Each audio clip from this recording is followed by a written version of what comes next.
Hey friends, how's it going? My name is Gabby. Welcome back to my channel, and today we're going to be doing my August wrap-up.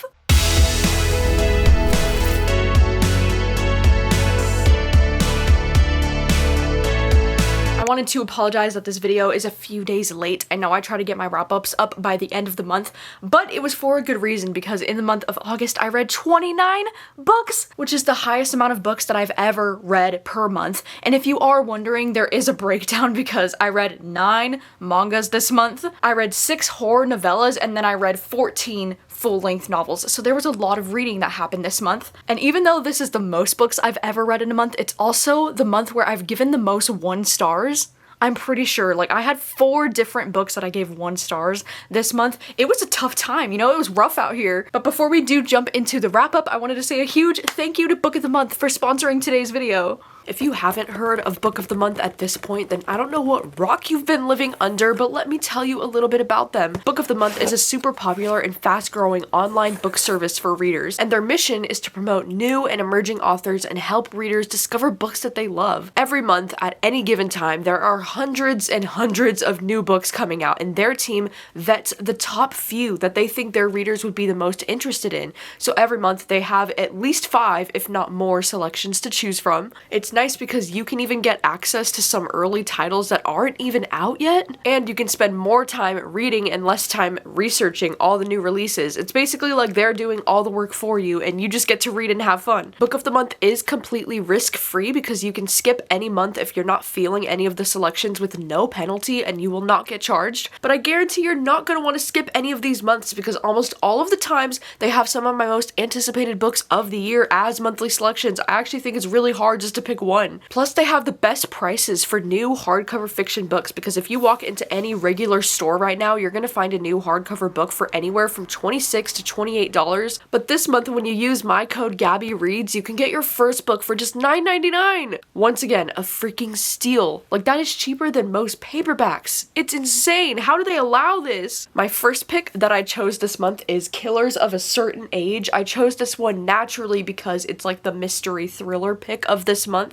And then my second pick for this month is The Fortunes of Jaded Women, and this one is a contemporary fiction novel. It's also a debut novel, which is also really cool. But yeah, these were my picks for this month. It was very hard to pick, honestly, because they also had Love on the Brain by Ali Hazelwood, which is one of my top most anticipated romances of the year. So there is so much to choose from just in this month of September. So yeah, definitely be sure to use that link down below. Use my code to get your first book for just $9.99. And thanks so much to Book of the Month for sponsoring today's video. And now, let's get back into the wrap-up. Alright, so onto the wrap-up. I thought it would be nice for me to break this up into different sections, so I'm going to start with the manga, and then I'll get into the horror novellas, and then I'll go to the full-length novels at the end. And I will be putting timestamps for those different sections, so if you don't care about one of the sections for whatever reason, you can skip ahead. But I do want to encourage you to stay for the manga section because even if you're not into manga, maybe I can convince you to get into manga. Because the first manga series that I've been really getting into this month has been the Monster series. This is the one that I started reading it during Summerween, and ever since I've been pretty obsessed with it. And this month I read volumes 4, 5, 6, and 7. This is the 7th volume. This is the only one that I currently still have checked out from my library because the other ones have gone back. This series is really great, you know? I think it's really worthy of the hype. This is a thriller manga series that kind of follows this doctor named Dr. Tenma who kind of puts his career at risk to save this child in a hospital and then very quickly comes to regret that decision. And this whole thriller series just kind of follows this doctor and like how he's dealing with things that happen in the future. And it's obviously very hard to talk about this manga without jumping into spoilers, but I've been really loving this manga series. For most of the volumes, I've been giving them 4 stars. This volume 7 was probably my least favorite in the series so far. I think this was like a 3-star for me, but even still, I'm so excited to see where the series goes. I currently have 8 and 9 volumes here with me, so I'm planning on starting those in September. And then another manga series that I've been absolutely getting obsessed with recently is Spy Family. You might have heard about this just because Spy Family I feel like is getting really popular right now, but Spy Family is one of the cutest manga series and series period that I've ever read. It's just so freaking cute. I know I did say in my September TBR that I was hoping to read volume 3, and I actually got this book checked out from from my library the day that I filmed that, and so I was able to squeeze in volume 3 into my August wrap up. It just worked out really great. But yeah, I read volumes 1 through 3 this month, and this series is just so cute because we're following this family that's kind of like a fake family, if you will, because we follow Twilight, okay? He's our main dude. Twilight, he's a spy, and so his next mission is that he has to go into this like private school, and so he needs to have a fake kid in order to get into this private school. In order to do this mission, he needs the fake wife and the fake kid, you know? So he gathers these people together that you see on the covers here, and it's just so freaking cute because, you know, he's a spy. Little does he know that his wife is an assassin. She's a secret assassin, and then their daughter is a freaking telepath. Like, she can read people's minds. And so this series is just so cute. It's so fun. It has a lot of my favorite tropes in it, and I just really adore these characters. Like, this might be my favorite manga series that I've been reading so far. I just absolutely love it! And so I can't wait to continue this month. I also read the first volume in Blue Flag, and this is another series that I just know it's gonna hurt my soul, and I love it so much already. This is a kind of like high school romance kind of series where it honestly reminds me so much of Heartstopper. Like, if you're into Heartstopper, then like, I think Blue Flag just might be for you, you know, because we follow this kid who's kind of like, you know, small and more on the awkward side, and then it's about how he's starting to catch feelings for this kind of like more tall, athletic kind of boy. It's very like Heartstopper, you know, it just reminds me of their dynamic. And then it's also kind of like a love triangle or love hexagon kind of situation where it's like, you know, she is his best friend and she's starting to catch feelings for the tall athletic boy, but then the tall athletic boy's catching feelings for him, and there's just like a whole lot of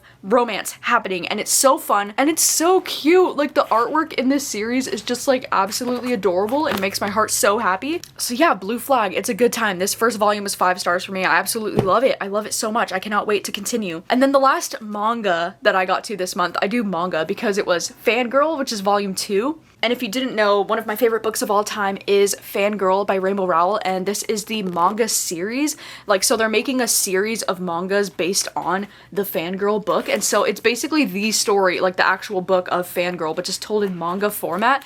And this was everything. Oh my god. This manga in particular, like this volume, had some of my favorite Kath and Levi moments, so I was freaking screeching over how cute they are. Like, oh my gosh, I think I enjoyed this second volume of this manga even more than the first one, because in the first one I did have a few gripes about it, you know, I was like, oh, I don't like how they did this or whatever, but in this one I was just like, I was just so happy reading this one, and so this was definitely a 5-star for me. I can't wait to see more of these volumes in the future. Okay, and then next up I read 6 different horror novellas for this month. If you missed it, I did actually do an entire, you know, reading vlog, like a 48-hour reading vlog dedicated just to these 6 books. So if you want to hear more of my thoughts, I will include that reading vlog down below. But just to quickly go through these, my least favorite that I read for that video was Dear Laura. This is one that I gave 1 star, sadly. So this story, we follow this woman named Laura who, you know, her best friend gets abducted and kidnapped when they're about like 13 years old, and she's trying to figure out what could have happened to him, and then she starts receiving these anonymous letters from someone who calls themselves X, and they're saying that they will give her clues to where her best friend could be if she gives them something in return as well. And it sounds like a really cool premise. It sounded like it had a lot of potential, but it was literally the most ridiculous thing I think I've ever read, and I was so frustrated and so annoyed with Laura, like one of my least favorite characters I've ever read. Like, just use your head sometimes, Laura. In that video I also read Cirque Berserk, which this one is a slasher kind of horror that takes place in 1989, and then it also takes place in 2019. We kind of go back and forth, and this one was a complete surprise. I was not really expecting to like this one as much as I did because I'm not usually the biggest fan of slashers, but this was actually a really fun and really unique kind of take on a slasher, at least in my opinion. I had a lot of fun with the concept in this book and the characters. I just thought it was really cool, really interesting, and also just like really graphic and violent in the way that you expect a slasher to be. So I had a lot of fun with this one. I think I gave it 4 stars. I also read True Crime for that video, and this is one that I have such mixed feelings on, because with this one we basically just follow these siblings. You know, we follow a brother and a sister who have this really awful toxic mother who is just the worst to read about. Like, it is literally disgusting what she does to these children. And so this story is about how they both murder her, and then they go on this kind of like cross-country murder spree. It's basically like Bonnie and Clyde, but they're siblings. And this book, I feel like this book was really interesting at the start. Like I was really invested at the start of this book. I think the first half of this book is actually pretty solid, but then the second half of this book, there's just like a shift in the story because something happens in the plot where it kind of completely changes the story, and I just did not care as much about the second half of this book as I should have. And by the end, I just kept asking myself, like, what was the point, or what am I supposed to take from this? Like, it was just uncomfortable and awkward to read about, but like not in the most fun way. I don't know, I ended up giving this one 2 stars. And then I read Below by Laurel Hightower. So in this story, we're following a woman who, you know, meets this stranger man on the road, and then something kind of spooky starts happening to them that kind of involves this Mothman creature, and she goes to extreme lengths to try and save this man's life when something happens to them. And this one was fine. It was like a 3-star for me. It was middle of the road. I really liked the atmosphere in this one, but there's definitely some things that you have to kind of like suspend your disbelief for on this one. But overall, it was a really fun time. I really like this author's writing style, which is why I was not surprised that Crossroads by the same author, Laurel Hightower, this one was a 5-star for me. One of my favorite new like horror novellas that I've read, because this story is very like Pet Sematary vibes, you know? We're following this mother who has recently lost her son. Like her son died and he was like 22 years old, and she doesn't really know how to go on with her life after her son has died. And this is a story about how she discovers when she goes to the place that he died, if she like cuts her finger and like blood drips down, then she sees his ghost outside of her house at night. And this story, as you can imagine, is incredibly tough to read, not just because of the, you know, heavy themes of grief, but also just because there's some really intense, violent self-harm scenes in this book that made me so uncomfortable to the point where I was almost getting nauseous. Like, it was a lot. But this book was just so powerful, it was so well written, and it was so beautiful. Like, I haven't been able to stop thinking about it, so it was a 5-star. And then the last novella that I read for that video was Petrified Women by Jeremy Ray, and this is one that has gotten recommended to me so much throughout the years, so I'm so glad that I finally read it, because this one's really interesting. We just follow this couple who, you know, this guy has always been really well known for pranking people. Like, he's kind of obsessed with pranks, and it's about how she is trying to get back at him and making this like elaborate prank that's gonna be like the top best prank, and then things kind of go sideways and it ends up being a situation that's like a little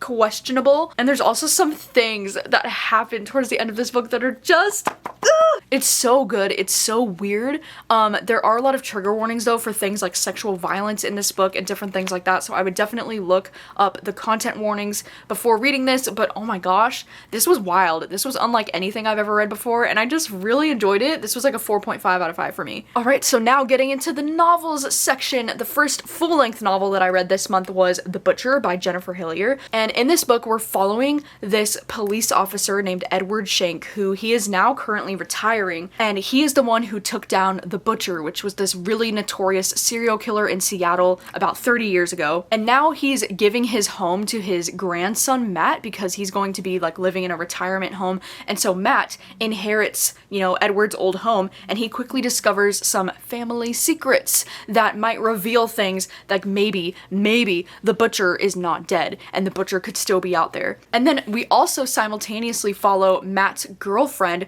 who she has strong reason to believe that her own mom was killed by the Butcher, but it was after the Butcher had already died, according to, you know, police records. And she's also currently writing a true crime book about the Butcher, which is also very exciting, very interesting. And this book was just so much fun. It was a blast from start to finish. I was so invested. Like, I could not put this book down. And this mass market paperback copy that I have is about 400 pages, and I read it in like 2 sittings. Like, I could not put this shit down. It was so entertaining. And I think that this story is really interesting, you know, because we do get the point of view of the Butcher in this book, and it's not like a huge reveal about who the Butcher is. Like, you know from almost chapter 1 who the Butcher is, but it's still so exciting to get to see these other characters start to like put together the puzzle pieces and start to realize what's actually happening like right under their nose. It's just, oh, it's so good. It was so much fun. It reminds me of Dexter. This was like a 5-star for me. I just had the most fun reading this. And then the next book that I read this month was The Damage, and this is a small town kind of thriller. This story kind of follows these 2 brothers named Tony and Nick, and the story kicks off with Tony finding out that his younger brother Nick was raped. And so this is a very, very tough subject matter for this story. To be honest, I kind of heard that this thriller was just really good, and so I jumped into this book without really even knowing what it was about. And I've talked about this a lot recently, how, thrillers that specifically revolve around these themes of like sexual assault and rape are just really tough for me to read. And so this was no exception to that. I wasn't really aware that that's what this book was going to be about when I was going into it. And to be honest, I don't really know how I feel about this book being called a thriller or even like a mystery, because for the most part, it feels like this really sad, intense kind of like family drama. But then in the second half of this book, it definitely starts to feel more like a thriller. But even still, this was a really tough one to read, and I don't think I was in the best headspace to be reading this book when I did, so I ended up giving this one 3 stars. But this was definitely more of a me thing than the book thing. Like, I can recognize that this book is doing something really incredible, and so take from that what you will. But then with that, I also wanted to include the book Take It Back, because I read both of these in the same thriller reading vlog that I did earlier this month, so I'll have that vlog linked down below. But this is another one that I read that's also kind of about, it revolves around similar themes, because in this book we're following our protagonist is this Muslim woman who works at this sexual assault clinic kind of place, and her job is to help victims, deal with their situations. And so one day this white girl comes into their office and she says that she's been raped by 4 Muslim boys, and it really puts our protagonist into a sticky situation, because she's Muslim herself, and now you have this white girl saying that she was raped by these Muslim boys, and there's just a really intense kind of like commentary happening in this book. And this is another book where, it's a really tough subject to read about, and it's really heart-wrenching and hard to read. And lately these days, I'm just finding that I struggle with books that are entirely revolving around this like sexual assault case, like something like that. And so I just don't know if this is my kind of book necessarily, and I think that that's okay. But this one, I ended up giving it 4 stars because I do think this one, at least out of these 2, if I had to pick one that I thought was like better written and made more of an impact on me personally, it would have to be Take It Back. But I think those are both really great stories that touch on those kind of themes, if that's something you're interested in reading. Alright, and then the next book that I read was a horror book called Mary by Nat Cassidy, which this is one that I was very excited about reading because first of all, that cover is so freaking cool. I'm obsessed. And then also, once I found out that this book is kind of like this author's take on the book Carrie by Stephen King, but he's imagining Carrie as if she never had supernatural abilities and she's this like middle-aged woman just trying to navigate life alone. I just think that that's such a cool concept, and I love that he called this like Mary because she's like the older version of Carrie and she's like going through menopause. This book was just really interesting, really unique. I feel like every time I talk about this book, I only have really good things to say about it, so it really makes me want to like change my initial rating, because initially I gave this like a 2.5 out of 5 stars, and now I'm like, maybe that was too harsh, because this book was really interesting, like I think my main critique with this one is that it's just too damn long, like we follow in the head of Mary for the entirety of the book, and it's over 400 pages, and it's just way too damn long, like period, point blank period, that's a fact. But also like there's so much of this book that I remember that I enjoyed. This story is just so interesting because I do like to read about a middle-aged woman who's experiencing menopause, because that's not a lot of representation that we see very often in horror books or in any books. But I also do think the discussion is important for like, should a male author be the one to write these female characters that are going through menopause? Like, I don't know. But I also like that this author addresses that in the acknowledgments of this book, and he kind of talks about that. But also like this book is just so gory and so violent. Like, this is definitely one of the most gory, violent horror books that I've read in a long time. Like, it definitely delivers on those things if that's what you're looking for. And I don't know, the ending of this book just kind of lost me though, I feel like the ending of this book, it was trying to do too much. Like, it was trying to take on way too many things. I feel like if Nat Cassidy could have like scaled back on what he was trying to do with the ending, and then also made this book like half the length, it probably could have been a new favorite for me. Yeah, I think I'm comfortable with giving this one like a 3 star. I feel like that's a little bit more fair. And then the next book that I read this month was Pieces of Her by Karen Slaughter. This is a backlist Karen Slaughter that I finally got around to because I actually did a live show with my friend Jess over from Reading with Jess. I'll have the live show linked down below if you missed it, but we both kind of did a live show, for her book club talking about this book this month, and sadly, we both ended up giving it 1 star. I mean, initially I went into the live show thinking that it was going to be a 2 star for me, but then she gave it 1 star, and then she kind of persuaded me me during the live show to also give it 1 star, because I struggle to compliment this book in any way. Like, there's not one aspect of this book that I was like, oh, I enjoyed that. Like, nah. And it's such a bummer, you know, because Karen Slaughter, I do consider her to be one of my favorite, like, go-to authors, you know, so I was kind of shocked that I ended up not enjoying this as much as I did, because in this book we follow this incredibly annoying protagonist named Andy, and she is with her mom one day when there's this shooting in the mall, and her mom just reacts in the most incredible way, where she like knows exactly what to do, and she's able to like take out the guy who's the shooter, and it's just very odd, you know, to the police and to Andy. She's like, what the heck? And so then it's about how from that moment forward, it's about Andy discovering all of these secrets about her mother's past and how she might not be exactly who she thought she was, and all of this kind of shit. But honestly, like, Andy was one of the most obnoxious protagonists I've read about in a long time. Like, I just did not give a fuck. I also just found her to be very like naive and very obnoxious. But then also, like, this story was just so boring. Like, oh my god, we would go into these flashbacks that would literally last for so long. I didn't care about the flashbacks. I didn't care about Andy's present day point of view. I didn't care about anything that was happening in this book. And to be honest, the ending was not even satisfying. Like, the ending was so frustrating and so ridiculous that I'm like, I think I have to give this 1 star, because I don't have anything positive to say about it, and that's a real bummer. The next book that I read this month was the nonfiction book I'm Glad My Mom Died by Jeanette McCurdy, and this is an audiobook that I listened to. And if you're unfamiliar with Jeanette McCurdy, she was a Nickelodeon star that was on iCarly, and this is her you know, debut nonfiction memoir kind of book. And I really wanted to read this mostly because that freaking title is so bold, and I respect it. You know, I'm like, damn, that is a bold move for that title. But also because even though I didn't personally watch iCarly and I'm not super familiar with Jeanette McCurdy, I just heard that this was like a really powerful memoir, and like her, you know, kind of taking back her voice and telling her story. And I always get really inspired by, you know, celebrity memoirs when they have like really powerful stories and they've really been through it. And my god, this girl has been through it. You know, like, this was a really tough listen just because of the abuse that this girl went through with her mom, and just the whole situation. It was just very uncomfortable and horrifying to read, but it was also just written so well, and it just really moved me. I was talking about this book with my sister like the entire time that I was reading it, and I was like, can you believe this shit? I don't know, it's one of those books that's definitely gonna stay with me, and I gave this one 5 stars. You know, like, I don't always feel comfortable like rating nonfiction books, but this is without a doubt a 5-star book for me. Like, it is just so good. And the next book that I read this month was The Bodyguard by Catherine Center. This is a new romance novel that I've been pretty excited about, and I'm happy to say that this one pretty much, you know, it did live up to my expectations in a way. I gave this one 4 stars. I really enjoyed it.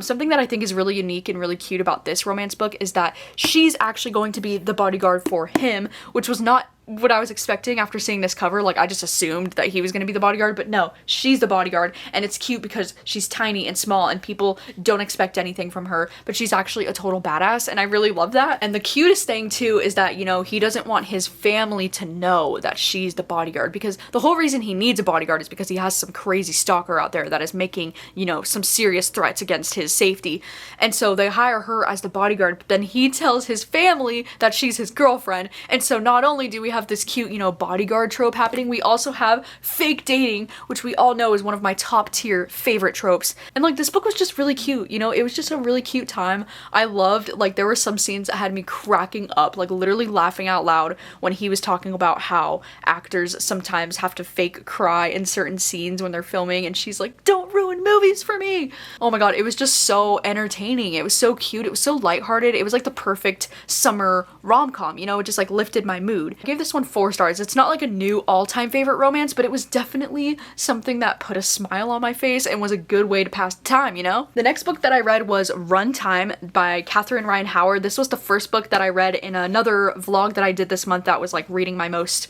anticipated books or something like that. And this one was really interesting because this is a new thriller where we're following from the point of view of an actress who, she's kind of struggling, you know, she's struggling to get her next gig, and then she randomly gets hired to replace this actress on a horror movie set, and it's kind of like a last minute thing. They're like, we need you by like tomorrow, and she's like, okay, yeah, for sure. And she goes out there and she slowly starts to feel a little bit uneasy about things because she discovers that she's the only woman on this set and that a lot of the crew has just been hired, and there's a lot of things that are just kind of seem a little bit off, you know, like they're filming out in the middle of the woods. They're telling people like, don't worry if you hear screaming because we're filming a horror movie, and all kinds of crazy shenanigans. And this book was genuinely so much fun. I've discovered recently that I absolutely love thrillers or horror books that take place on the set of like a horror movie in particular. I just think that's such a unique thing that I haven't personally read a lot of, but it did remind me of Night Film in a way, just because of the way that controversy around the director, or there's some like uncomfortable, like you don't really know like what's in the movie and what's real life. I also like that in this book we do get chapters in between her point of view that is like the actual screenplay of the movie, which I thought was also really cool and really unique.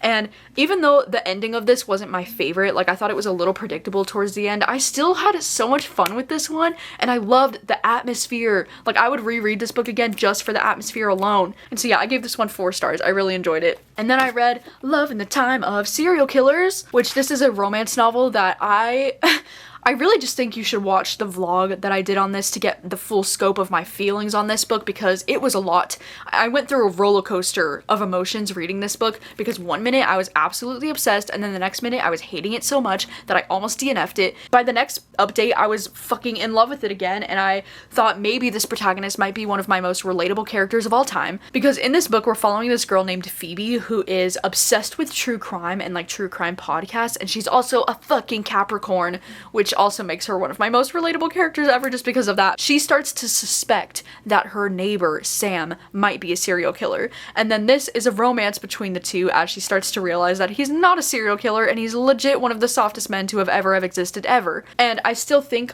you know, even though both of these characters kind of drove me nuts at different points in this book, I still think she's probably one of my favorite female protagonists that I've ever read. And I think Sam is one of my favorite male love interests that I've ever read. Like, I loved him. And so yeah, this was a 4-star book for me. You know, for a while there, it could have been a 5-star, it could have been a 1-star. Like, it was a roller coaster, like I said. Next book that I read for that vlog was The Last Housewife by Ashley Winstead. This is another book that is one of my most anticipated of the year, because Ashley Winstead wrote In My Dreams I Hold a Knife, which is legit one of my favorite thrillers that I've ever read. And so I had some pretty high hopes going into this one, and this book, it involves this girl named Shay. It kind of has a similar premise in a way to In My Dreams I Hold a Knife, because it's like 10 years ago she went to this college in New York and some things happened at that college 10 years ago, and now it takes place 10 years later where she's going back to the college to kind of try to resolve things that happened 10 years ago. So it definitely has that in common with the book. But this one is really different because this one, it involves a true crime podcast, which is honestly just so popular these days. I've noticed like every single book has a true crime podcast. But this one, it not only has the podcast element, but then we also have a sex cult kind of situation happening in this book. And this book, if you haven't heard from like everybody who's been talking about this book is fucking dark, okay? This is some dark, fucked up shit. And I'm sure you might have heard that by now. Like, there are some heavy trigger warnings for sexual assault and all kinds of things that you can imagine that could happen in a sex cult. I don't know, this book is one that I struggle to review because I can appreciate what this thriller is. I recognize that it's written very well. I recognize that there's, you know, a few plot twists and things that I didn't see coming, but at the same time, I did not enjoy myself while reading this. I struggled to get through this because once again, it's a me thing, but I find it really difficult lately to read books that are almost entirely about violence against women. Like, it's just something that lately especially I've been noticing that I'm really finding it hard to get through books that really center on those themes. And so this was a tough one. You know, this was a tough one because there were some things happening in this sex cult that were just unimaginable and gross and just like and so yeah, this one ended up being a 3-star for me. I feel like this is middle of the road book for me, and I feel like at this point I just need to stop picking up books that mainly center on sexual violence. Like, that is just not my thing lately or ever. And then I also picked up Patricia Wants to Cuddle this month. This is kind of like a horror, questionable horror. Like, I don't really know what I would call this book. In my mind, it's kind of more like a comedy satire kind of horror, basically where we follow this reality TV show. There's like a reality TV show happening at the center of this book. We follow the contestants, and then there's also some kind of Bigfoot creature element that happens in this book. book. It's absolutely wild and really hard to even explain what this book is. And this book was alright. I think I expected a little bit more going into it with how ridiculous and crazy the premise seemed. So this one ended up being more of like a middle of the road, like 3-star book for me, because while I did like, you know, some of the creepy moments, like I feel like it took a long time, okay? It took a long time for things to actually feel kind of weird and horror-ish. Like it took half of the book. Like the first half of the book feels very contemporary to me, and it feels very like, I don't know, not horror at all. But then the second half of the book definitely does step it up and it kicks it into gear. But I think this book also does have a lot to say about, you know, reality TV and the kind of people that go onto reality TV shows and what that says about them when they're just there for the clout, you know, and then how people of color might be treated differently on reality shows than their white counterparts. And this book did have a lot of interesting commentary. Some of it hit and some of it was a miss, but overall this was like a middle of the road book for me. And then I also read Nightmare Fuel. This is a nonfiction book that I actually read because it's a nonfiction book that's the science of horror films, which I just think is such a fascinating topic. And, you know, as a pretty big lover of horror films, I just thought this would be really interesting to read. And I was correct because it was very interesting. And yeah, after I heard that this book was going to be a thing, I actually wanted to listen to it because I have a film podcast with my sister. If you didn't know, me and my sister, we do this film podcast called Film Queens. And so I thought this would be a really interesting episode, like discussion, to kind of like discuss this book and talk about the different, you know, science things behind horror movies. I'm not gonna lie, like some of the science went whoosh, like way over my head, but for the most part it was really interesting to learn more about, you know, fear and the difference between like fear and terror and like why we're afraid of certain things in horror movies and why we keep coming back to it, you know. It was also just really fun to hear, you know, this author kind of talk about some of my most favorite like iconic horror movie moments and kind of breaking down the scenes and kind of talking more about them. It was just a really interesting time, and I think if you're a fan of horror movies, it would definitely be worth a listen. I ended up giving this one 4 stars. Alright, and then the second to last book that I read this month was The Paul Bearers Club by Paul Tremblay. This book is one that I went into not really sure how I was gonna feel, you know, because I had some friends who were enjoying this and some friends who were not, and this premise just sounded so, I don't know, like interesting, but also just the premise alone kind of sounds like it could be really boring. As it says, a cleverly voiced psychological thriller about an unforgettable and unsettling friendship with blood-chilling twists, crackling wit, and a thrumming pulse in its veins. And we basically follow this teenager named Art Barbara in the 80s when he's like a loner in high school, and he creates this Paul Bearers Club, which is essentially going to be him and some of his high school friends going to the funerals for old people that don't really have anybody there at the funeral for them. And that's mainly the plot, and then it's about how he meets this girl who becomes his very close friend, and he has reason to believe that maybe she could be a vampire. And that is essentially the plot of this book. I don't really know what genre I would call this, to be honest, because even if it tries to market itself as horror, like I really don't think that I would call this horror. And this book, I'm not gonna lie to you, this is probably one of the most boring reading experiences that I've ever had in my life. Like from the moment this book started until it ended, I struggled to give a shit about anything that was happening. And not to mention the fact that Art Barbara is one of the most obnoxious protagonists that I've read in a while. Like I just couldn't deal with his narration. He was just so pretentious, and he's just so punk, you know, like everything he listens to is just so punk, and he's so cool because of it. The one aspect of this book that I thought would be really cool is the fact that this book is annotated by his friends. So like the girl that he's talking about in this book, she has her own little annotations like throughout the book. Like throughout this entire thing, there's all of this text that she writes on the sides that are like, you know, her either correcting his story or writing about like what she felt about the situations. And at times you get like full length, like full paragraphs and sections of her kind of like writing what she thinks happened, which I thought would be a really cool thing to have in a book. But oh my dear goodness, it got so repetitive. I was like, I don't fucking care anymore. Like, not only do I not care about what Art Barbara has to say, but I don't care what you have to say either. It was just so incredibly boring. Nothing fucking happened in this story. It was just so slow, and by the ending, I was just so mad. Like, the writing got so repetitive towards the ending. Like, so repetitive. I honestly wish I DNF'd it. Like, this is one of my least favorite books that I've read this year. It was a 1 star, without a doubt. Like, one of my top worst books that I've ever read in my life, I think. That sounds kind of harsh, I'm sorry, but it's the truth. And then the last book that I read this month was my booktube pick for the month of August, and it's Things We Do in the Dark by Jennifer Hillier.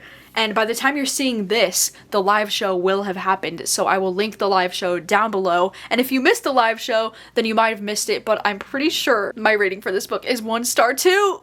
Ugh, I hate it. I hate it here. Because, okay, obviously I chose Things We Do in the Dark by Jennifer Hillier for my book club because I love Jennifer Hillier. I've read 3 books from this author so far, and I haven't given a single one lower than a 4-star rating. So I don't know what the fuck happened with this. This book, oh my gosh, okay, we're following this woman named Paris, who, you know, the police find her with a straight razor in her hand, and her husband is dead in the bathtub behind her. And he's not just any husband, he is like a famous comedian. And so then not only do we get this story about Paris, but we also find out 25 years ago Paris was also involved in some other kind of shenanigans with this woman named Ruby, who was known as the Ice Queen. And Ruby is currently serving in prison right now, but she's gonna get out soon. And Ruby knows who Paris really is and knows all about Paris's past, and she's threatening to expose her. And this book, oh my god, this book was just a hot mess, okay? Like, for most of the book, I was planning on giving it 2 stars, you know, because I was like, okay, I'm just not very impressed by this. I feel like the beginning of this book, it did have me invested, you know, like the beginning of this book was pretty interesting. I was like, okay, where is this going? But then as soon as we hit part 2 in this book, we changed point of views, and I just could not give a shit anymore. Like, I just thought it was so boring. And then we also get another true crime podcast called Things We Do in the Dark, where this guy named Drew is trying to do this true crime podcast about the situation with Ruby and what happened with her. And honestly, like, I couldn't give 2 shits about what was happening in those past chapters with Ruby and with her daughter. I just didn't care. There was so much of this book that was frustrating to me because the flashbacks were so heavy. Like, this book really relied on those flashbacks. I also thought the plot twist, if you can even call it that, there's a plot twist about halfway through this book that I thought was so freaking predictable. So I actually buddy read this with my friend Brittany when we were on our little trip at the end of August, and we both told each other that we predicted the same thing. Like, we both said it out loud to each other, and then it happened in the book like 20 pages later, and we were like, yep. So I wasn't very surprised by the plot twist in this book. And then I also thought the ending was absolutely ridiculous. The ending is what really ruined it for me and made me want to give it 1 star, because bitch, what the fuck was that? Like, what was that supposed to be surprising? Was that supposed to be shocking? Am I supposed to give a shit? I honestly feel like I should have DNF'd. Like, if this wasn't for my book club, I probably would have DNF'd it, and that makes me so sad. Like, you have no idea. I really thought that this one could be a 5-star for me because, you know, Jennifer Hillier, my freaking queen. I don't know what is happening lately. I don't know if I'm just getting more critical with the thrillers that I'm reading because I want to be surprised. Like, I want to be impressed, and I just was not impressed by this. So I had to give it 1 star, and it was mostly due to my anger at the end of the story because I thought that last plot twist was so freaking dumb. Anyways, those are all the books that I read this month in the month of August. It was a lot, I know, I told you. Let me know, how many books did you read in the month of August? What was the best book that you read in the month of August, and what was the worst? And also let me know what you're planning to read in the month of September. If you did miss it, I have already posted my September TBR for the month, so I will have that link down below. And yeah, thank you so much for watching as always, and I will see you very soon with another video. Bye.